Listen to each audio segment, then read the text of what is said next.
Alors, bonjour, bonjour. Je vous sors la liste des établissements pour les bourses d'exemption 2023. Moi, c'est Daniel, pour ceux qui ne me connaissent pas encore, c'est Daniel Nicole. Moi, je suis celle, je ne suis pas celle qui va vous donner la bourse, je vais prendre la bourse, je vais vous donner non. Je suis celle qui vous motive et qui fait des recherches et qui vous informe sur les choses éducatives. Et je vous aide à vos rêves, accomplir vos rêves. Vous savez que l'école, c'est votre clé du succès. Donc, pour ceux qui sont là, il faut partager ma vidéo, il faut aimer pour que ça me donne la force de pouvoir faire des recherches et vous donner. Je vais toujours vous amener dans les choses du Québec, de Montréal, parce que Québec, c'est la zone francophone d'où la majorité des Africains sont, la majorité des pays africains sont francophones. Ok, moi je ne vis pas, parce qu'il y a beaucoup qui m'écrivent dans les inbox et je ne sais pas, je ne suis pas dans la zone francophone, je ne vis pas dans la zone francophone, mais moi je vous aide. Bon, commençons dans la partie. Pour être admis sur les listes des établissements, il y a seulement deux conditions. Première condition, c'est de vivre dans les coins dans les coins régionaux de la ville. Et pour vivre dans les coins régionaux de la ville, les frères, je vous dis, c'est la meilleure solution, ok? Parce que, d'abord, c'est le niveau de vie est moins élevé. Vous allez même souffrir, bon, bref, vous allez gâter moins d'argent et c'est un truc, vous allez même mieux étudier et vous avez la compréhension avec les étudiants, vos professeurs seront vraiment bien. Moi, je vous donne mon exemple quand j'ai fréquenté en Espagne. En Espagne, je vous dis, la majorité des places que j'ai fréquentées, c'est dans les banlieues. C'est mon master que je suis partie fréquenter dans plein capital et ça m'a vraiment plus difficile. Dans la distraction, beaucoup de transport, il faut quitter de là et de là. Alors que dans les banlieues, tu marches, tu vois. Ce n'est pas, les choses sont très proches. Et bref.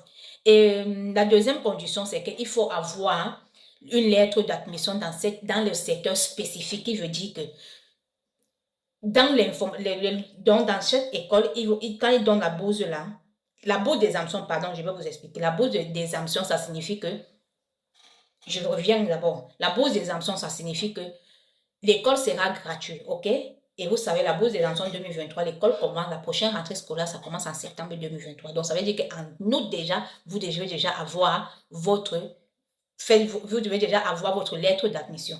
Et cette lettre d'admission, comme je vous disais, dans les secteurs spécifiques dont ils ont besoin, la demande de chaque établissement, par exemple l'informatique, comme je vous avais dit dans la vidéo antérieure, le secteur social, ceux qui font la ESF, sachez que l'éducation sociale familiale en Afrique là-bas, sachez que c'est le domaine social, l'éducation les éducatrices ou bien éducateurs de petits-enfants, et comme j'ai dit, la santé, génie civil, les choses comme ça, là, ok?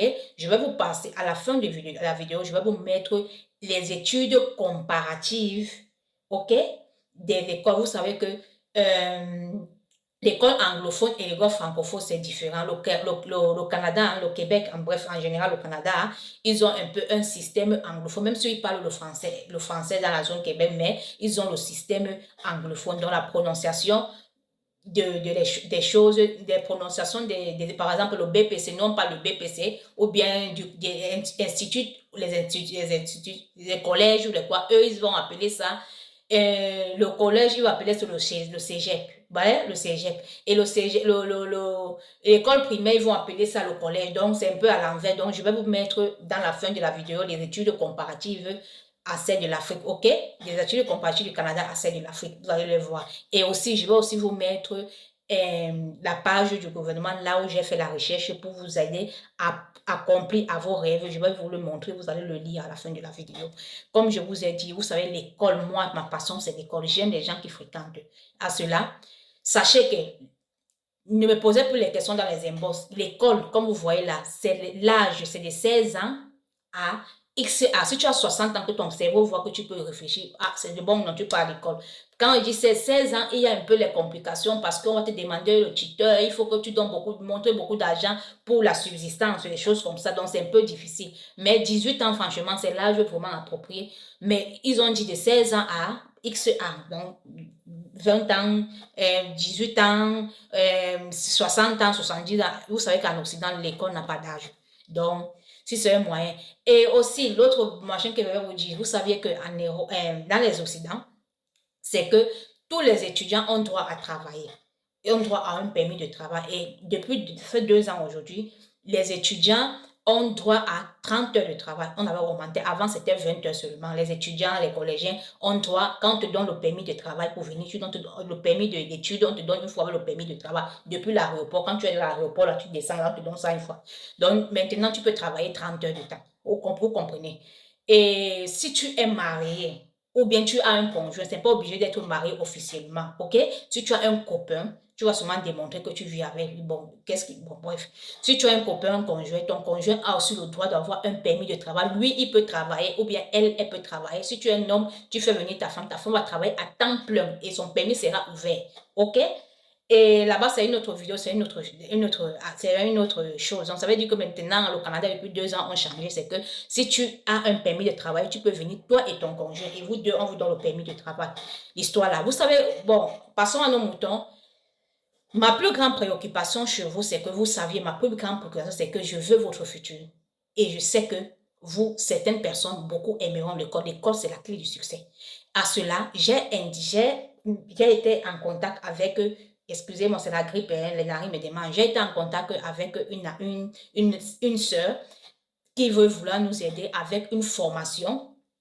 Et je lui ai dit qu'elle vient vous donner une formation parce qu'elle est dans le domaine et elle a déjà fait entrer, elle a déjà fait rédiger les demandes d'admission de plusieurs personnes. Elle a déjà aidé à le faire. Donc, cette dame a dit, elle va pouvoir vous donner cette formation pour vous orienter comment le poursuivre pour avoir un grand niveau 90% d'être admis à l'établissement pour que l'école vous accepte. OK?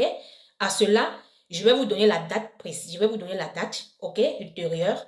Et au moment, pas dans cette vidéo, prochainement, je vais vous donner la date. Et tout ce que je vous dis là, avec ce que je vais mettre derrière, à la fin de la vidéo, les archives que je vais mettre à la fin de la vidéo, ceux qui veulent consulter, qui veulent investiguer, ils doivent le faire. Ne soyez pas comme les moutons, que comme j'ai parlé, vous entrez comme les machines toutes là. Et en plus, pardon, abonnez-vous dans la page YouTube et dans ma page Facebook. Pour ceux qui vont me suivre. Ceux qui vont me suivre ici, mais sachez de partager. Tous ceux qui vont suivre mon vidéo, pardon mes frères, partagez-le massivement et soyez sûr que l'école, c'est la clé de votre succès. OK? Il n'y a pas de magie dans ça. C'est quelqu'un sûr que restez scotché, suivez ce que je vais aggraper, les études comparatives là. Et aussi, les études comparatives du Canada à celles de l'Afrique et aussi à comment on appelle ça, qu'est-ce que je vais me dire là, la page du gouvernement là où, du Québec, là où vous allez être postulé. Ok, on fait comme ça. Je vous aime tellement et mais je continue toujours à vous faire les recherches. Ici, ce sont des études comparatives. J'étais en train de vous dire les exemptions des droits. Comme vous le voyez, ils ont écrit. C'est dans la page du gouvernement que nous sommes. Si vous pouvez lire, prêtez attention, vous lisez les conditions du programme, conditions d'admissibilité, formation, après la condition d'admissibilité, les établissements, les enseignements, les programmes, les formations collégiennes, techniques, les formations universitaires, comme vous avez vu comment j'ai souligné. Là, vous avez vu, là où j'ai souligné là, c'est le 5 janvier, ça a déjà été promulgué, donc ne vous inquiétez pas, tout ce que j'ai infoqué, c'était là, parce que eux ils avaient mis ça mis ça dans leur page